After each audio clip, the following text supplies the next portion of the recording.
તાલુકાના ચાકલિયા ચેકપોસ્ટ ખાતે ગુજરાત, રાજસ્થાન અને મધ્યપ્રદેશના અધિકારીઓની મીટિંગ યોજાઈ।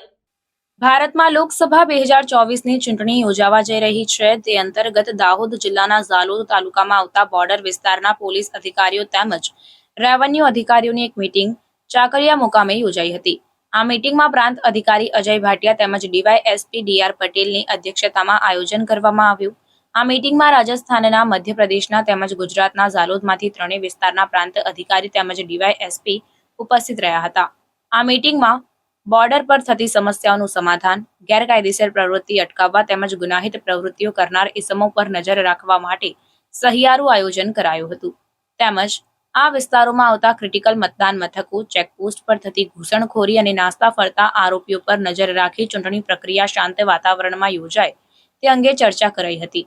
ગુજરાતમાં ગેરકાયદેસર રીતે દારૂની થતી ઘૂસણખોરી રોકવા પર વિશેષ ધ્યાન આપવા પોલીસ તંત્ર સતર્ક રહે તે માટેની વ્યૂહરચના ગોઠવવામાં આવી હતી। તેમજ ત્રણેય રાજ્યોમાં લોકસભાનું મતદાન શાંતિપૂર્ણ વાતાવરણમાં સંપન્ન થાય તે અંગે જરૂરી ચર્ચા કરવામાં આવી હતી।